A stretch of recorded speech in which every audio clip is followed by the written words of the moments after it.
बिस्मिल्लाहिर्रहमानिर्रहीम, अस्सलाम वालेकुम। आप देख रहे हैं एहतसाब उसामा तैयब के साथ। नाज़रीन, गिलगित बल्तिस्तान के इलेक्शंस पे बात करेंगे, जहाँ पे मजमूई तौर पर 9,58,480 वोटर्स जो है वो अपना हक़ राह दही इस्तेमाल कर रहे हैं, और मजमूई तौर पर 396 उम्मीदवार जो कि मर्द हैं, और ख़वातीन की बात करें तो 8 ख़वातीन इंतखाबी मैदान में उतरी हैं। पीपल्स पार्टी के 23 उम्मीदवार आना है, जबकि नून लीग के 22, इस्तेहकाम पार्टी के 15, पाकिस्तान मुस्लिम नून 11, JUI फे के 9 उम्मीदवार मैदान में हैं। इसके ऊपर हम बात करेंगे आज के प्रोग्राम में। साथ ही साथ बजट को भी डिस्कस करेंगे कि उसकी क्या सूरत हाल बन रही है, और क्या आम आदमी के लिए कोई रिलीफ इसमें आ रहा है, या टैक्सेस की भरमार हमेशा की तरह की जाएगी। हमारे साथ मौजूद मेहमानों में मलिक नसीब जमान साहब मौजूद हैं, काजी अहमद अकबर साहब मौजूद हैं।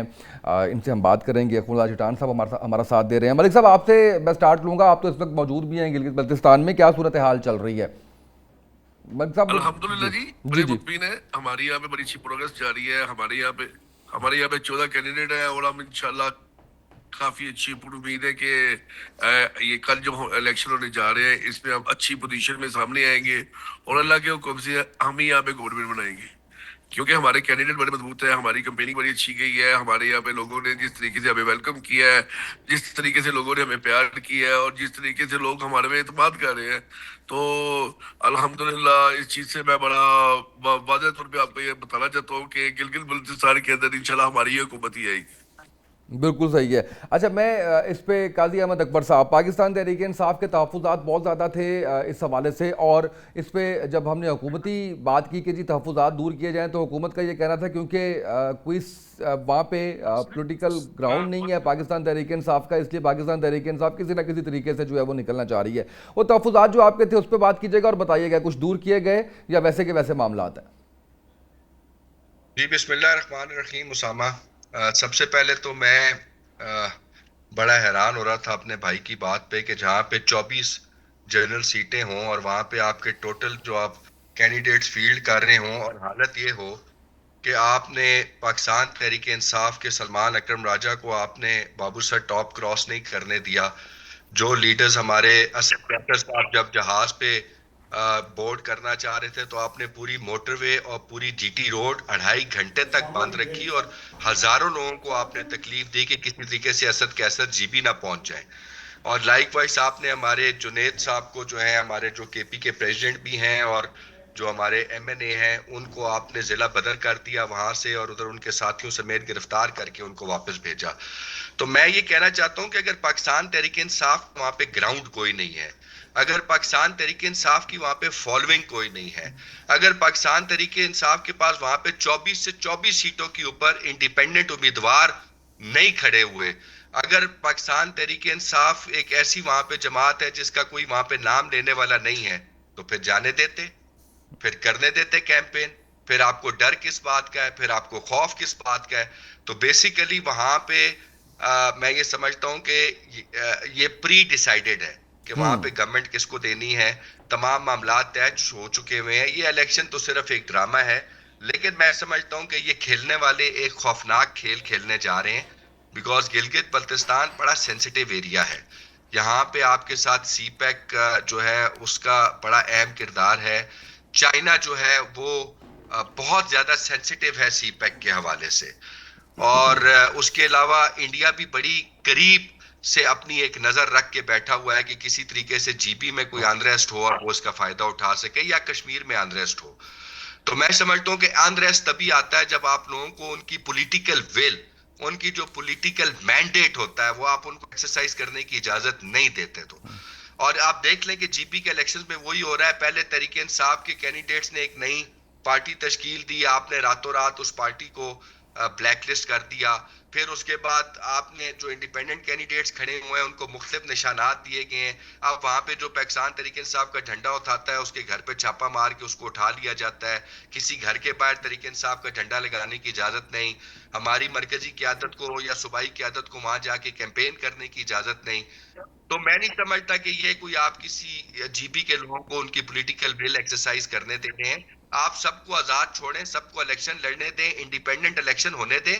لوگ استحکام پارٹی کو ووٹ دیں, لوگ پی ایم ایل این کو دیں, پیپلز پارٹی کو دیں یا پی ٹی آئی کو دیں, یہ لوگوں کی منشا ہے, لوگوں کی مرضی ہے, اور جو بھی ریزلٹ ہو وہ صاف ستھرے انداز میں سامنے آ جانا چاہیے.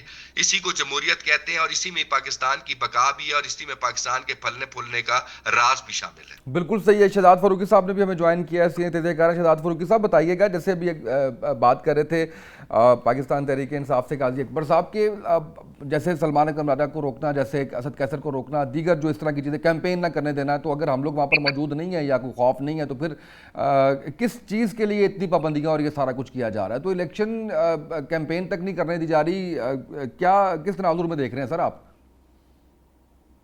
بسم اللہ الرحمن الرحیم. بہت شکریہ اسامہ. اچھا, میرے نزدیک تو ویسے اس تکلف کی ضرورت نہیں تھی کہ آپ پی ٹی آئی کو وہاں کمپین کرنے سے روکتے. اس کی وجہ یہ ہے کہ کشمیر اور جو آپ کا گلگت بلتستان ہے, اس کا پرابلم یہ ہے کہ ان کو فنڈز اور وسائل جو ہیں وہ سارے کے سارے وفاق سے ملتے ہیں. اور 2009 کو دیکھ لیں, 15 کو دیکھ لیں, 20 کو دیکھ لیں, جو پارٹی وفاق میں تھی اسی کی حکومت وہاں پہ بنی. لیکن یہ مدعا نہیں ہے. مدعا یہ ہے کہ اب لوگ وہاں پہ جو موجود ہیں وہ فیصلہ نہ کرنے. میرے خیال میں اس کے پیچھے خوف وہی ہے کہ وہ فیصلہ نہ کرنے, جس طرح جو 8 فروری 2024 کو جس طرح سے لوگوں نے ریئیکٹ کیا اور نکل کے ووٹ ڈالا, ووٹ سے پہلے سب لوگ گھر میں بیٹھے رہے. تو یہ اس طرح کا کوئی ایک خوف ہے کہ کسی نہ کسی طرح کوئی ایسا واقعہ نہ ہو جائے جو انہونی ہو جائے, ہمارے لیے مشکل ہو جائے. لیکن میرا ماننا یہ ہے کہ معاف کیجیے گا, جی کیونکہ گلگت بلتستان اور کشمیر کا جو معاملہ ہے, یہ دونوں علاقے ایسے ہیں کہ جو کہ ہم نے اقوام متحدہ کی جو قرارداد ہے, جس میں ہم نے حق رائے شماری کے حوالے سے وہاں پہ لکھ کے دیا ہوا ہے کہ یہاں پہ بھی وہ ہوگی. یہ وہ علاقہ ہے جس کے بارے میں ہمارا انڈیا کے ساتھ قضیہ چل رہا ہے. کیونکہ بہت سارے لوگوں کا ماننا یہ ہے کہ جس طرح سے انڈیا نے اسپیشل جو سٹیٹس ہے وہ ان علاقوں کا ختم کر دیا ہے, تو پاکستان کو بھی ختم کر دینا چاہیے. اور کسی نہ کسی طرح سے یہ لوگ, چونکہ آبویسلی دیکھیے, جب آپ کا کشمیر اور آپ کا گلگت بلتستان, اگر اس کو آپ براہ راست اپنی حدود میں شامل نہیں کریں گے تو کچھ نہ کچھ چیزیں رہ جائیں گی. آپ کو اس طرح سے ترقی کے مواقع نہیں ملتے, یہ علاقے پیچھے بھی رہ جاتے ہیں. حالانکہ دیکھا جائے تو یہ تقریباً 72,000 اسکوائر کلومیٹر کا یہ علاقہ جو ہے, اس میں دنیا کی 14 اونچی ترین جو چوٹیاں 8,000 فٹ سے زیادہ کی ہیں, ان میں سے 5 اس ایریے میں واقع ہیں.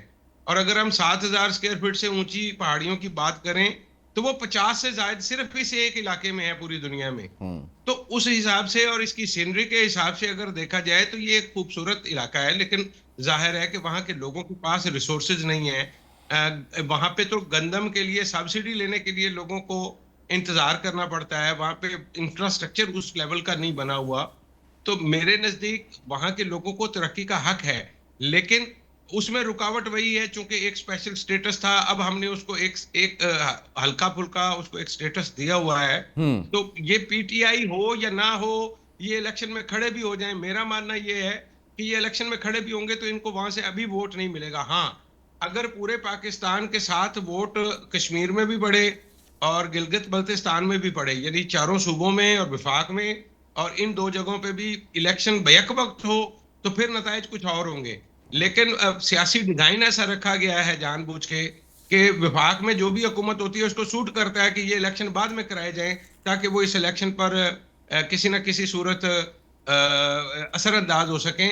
تو یہ ڈیزائن ایسا رکھا گیا ہے. باقی دلچسپ بات جو میں دیکھنے والا ہوں اس دفعہ, کہ پیپلز پارٹی نے سب سے زیادہ ٹکٹیں دی ہیں, 23 ٹکٹیں دی ہیں انہوں نے.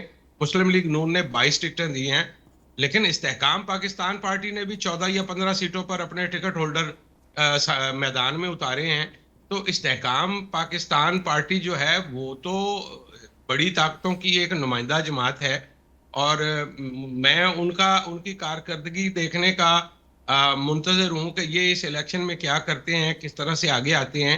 کیونکہ پہلے تو یہ تھا کہ 15-16 سیٹیں لے کے مسلم لیگ نون نے حکومت بنائی, پیپلز پارٹی نے بنائی, پھر 16-17 سیٹیں لے کے نون نے بنائی, پھر 22 سیٹیں لے کر غالباً جو ہے وہ پی ٹی آئی نے حکومت بنائی.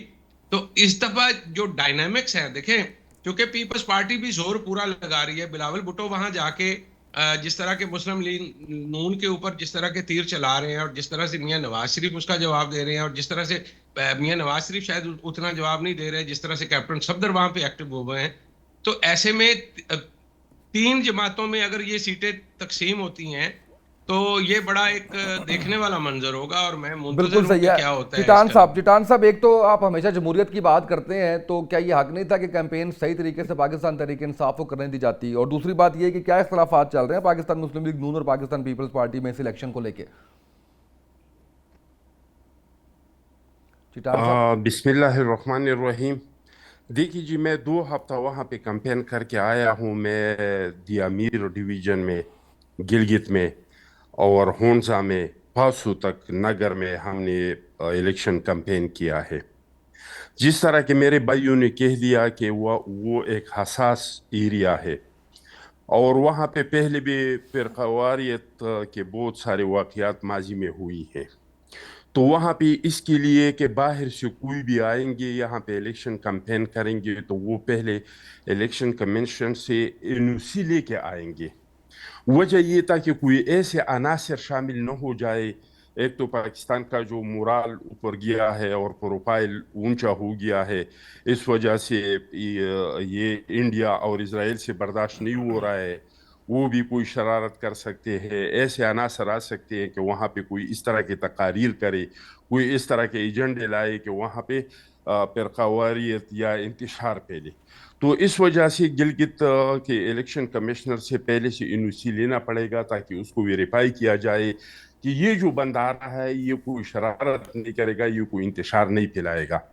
ہم جو جا رہے تھے, چیئرمین صاحب نے ایک کمیٹی بنائی تھی, اس میں تھا, ہمارا مرکزی سیکرٹری جنرل تھا ہمایون خان, اور ہماری سابق وفاقی وزیر نجم الدین خان تھا.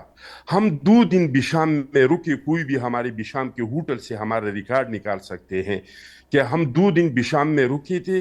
ہم دیامیر میں انٹر نہیں ہو رہے تھے تب تک جب تک ہمیں NOC نہیں ملا تھا. جب NOC ملا تو ہم انٹر ہو گئے. اب الیکشن 2 طریقوں سے لڑا جاتا ہے. ایک طریقہ یہ ہے کہ اگر آپ نے اس زمین کے لیے, اس قوم کے لیے, اس لوگوں کے لیے کچھ کیا ہے تو آپ ان کو سامنے رکھ کے اور اپنا کیمپین کرتے ہیں اور اس کے ذریعے لوگوں سے ووٹ مانگتے ہیں. دوسرا یہ ہے کہ اگر آپ نے کچھ نہیں کیا ہے تو لوگوں کے کیچڑ اچھال دے, لوگوں کے گریوان پھاڑ دے, اور یا آپ ہمدردی کا ووٹ لے لے, یا آپ وہاں پہ ہمدردی کا ووٹ لے لے. تو بدقسمتی سے نہ مسلم لیگ نون کے پاس کوئی اس طرح کا چیز ہے کہ وہ بتائے نواز شریف صاحب گلگت کے عوام کو میں اتنے بار وزیر اعظم رہا ہوں, اتنے بار میرا گلگت میں حکومت رہا ہے, ہم نے آپ لوگوں کے لیے یہ کیا ہے. PTI کا بھی وہاں پہ حکومت رہا ہے, مرکز میں حکومت میں رہے ہیں, ان لوگوں کے ہاتھ میں بھی کچھ نہیں ہے کہ وہ عوام کو بتا دے. تو یہ دونوں کوشش کر رہے ہیں. مسلم لیگ کوشش کر رہے ہیں کہ پیپلز پارٹی پہ الزامات لگا رہے ہیں کہ ان کی شکل بگاڑ دے, اور PTI والے جو ہیں وہ کوشش کر رہے ہیں کہ ہمدردی کے ووٹ لے لے.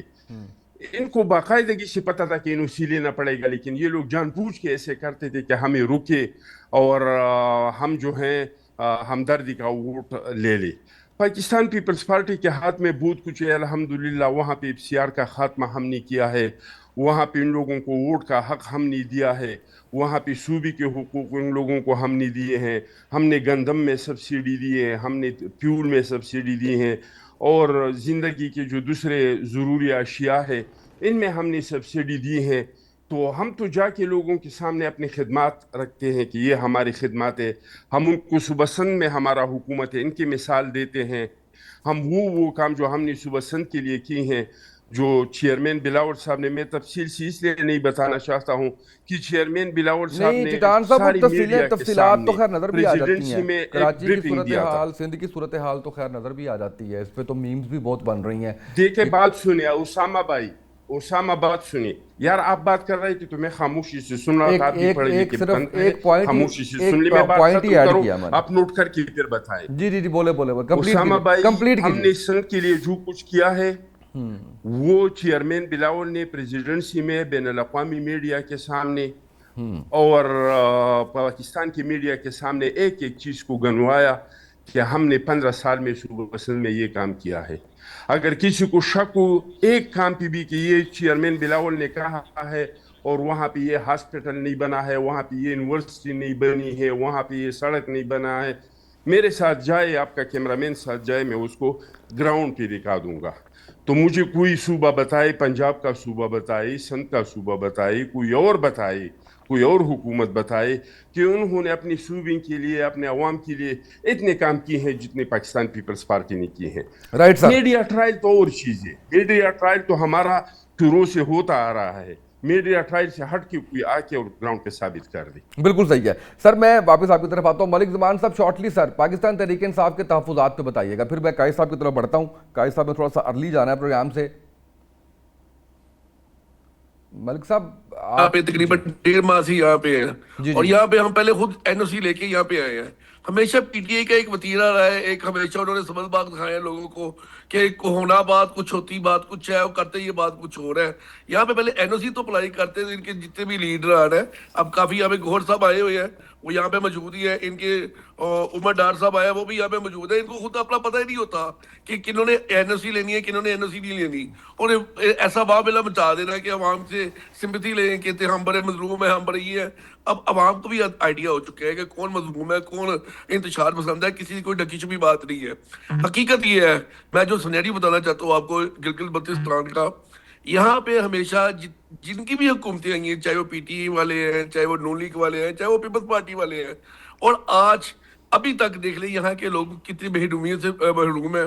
आप कुछ ना देखें, हमने तो आते साथ ही यहाँ पे 102 अरब रुपए के पैकेज दे दिए मवासलात के जरिए। हमने तो यहाँ पे आते साथ ही 7 मेन रोडों की अप्रूवल दे दी है एनएचए के जरिए। यहाँ से आप देखिए गिलगित से लेके स्कर्दू रोड जो सी है, वहां पे जब एनएचए ने तुम्हारे पहले बनाई थी, वो किसके दोनों हुकूमत ने बनाई थी मुझे नहीं पता, लेकिन उसमें कितना घबला हुआ वो मुझे पता है। उसमें टनल ही कोई नहीं बनी। हमने तो आते साथ टनलों की अप्रूवल करवा दी है। हमने तो स्कर्दू से गांजे तक की रोड की अप्रूवल कर दी। हमने चलार से लेके मानसरा से लेके चलार मोटरवे की अप्रूवल करवा दी है। हमने तो आते साथ लोगों को यहाँ पे डिलीवर करना शुरू कर दिया है। दिया मीर से लेके देव साइड रोड तक हमने वो भी अप्रूवल दे दी है। और ये मेन 7 बहुत बड़ी रोड है जहाँ पे मेन यहाँ पे टूरिज्म होता है। यहाँ पे मेन लोग यहाँ पे सियाह यहाँ पे आते हैं, यहाँ पे लोगों ठीक को है, काफी मैं मलिक साहब वापस आपकी इससे तरफ आता बुला हूँ। लेती है। जी ठीक है। लेकिन माजत के साथ जिन्होंने यहाँ से लूटा है, ये हमारा जेपी जोन्स है, ये हमारे सर का ताज है पाकिस्तान के। लेकिन बदकिस्मती से किसने लूटा है? जिनकी भी मलिक साहब, पार्टी यहाँ से घूमते करके मलिक- गई है, मलिक उन्होंने साहब यहाँ से किसने लूटा ही लूटा है? है और पार्टी- आके बड़े बड़े दावे करने हैं मलिक कि हमने साहब ये कर दिया, नाम वो कर लीजिए दिया। ना, नाम लीजिए पार्टीज के, किस किस पार्टी ने लूटा है इतना तो आप सर ये पीटीआई साहब का दौर हुकूमत किसकी थी? पीटीआई की थी कि किसी और की थी? अच्छा, उससे जिसका- पहले नून लीग की थी, उससे पहले पीपल्स पार्टी की थी। तीनों ने और लूटा। बाद में दावे करना, ये करना, वो करना। आज पता चलता है जी कि एक हमारे साहब आए हैं, वो कहते हैं मेरे बाएं हाथ का काम है, दूसरा साहब कहते हैं जी हमारे दाएं हाथ का काम है। सबको पता है किसका दायां हाथ, राइट, किसका बिल्कुल बायां ठीक है। नाज़रीन, यहाँ वक्त तो एक ब्रेक का, वापस आएंगे, इस पर मजीद बात करेंगे, हमारे साथ रहिए।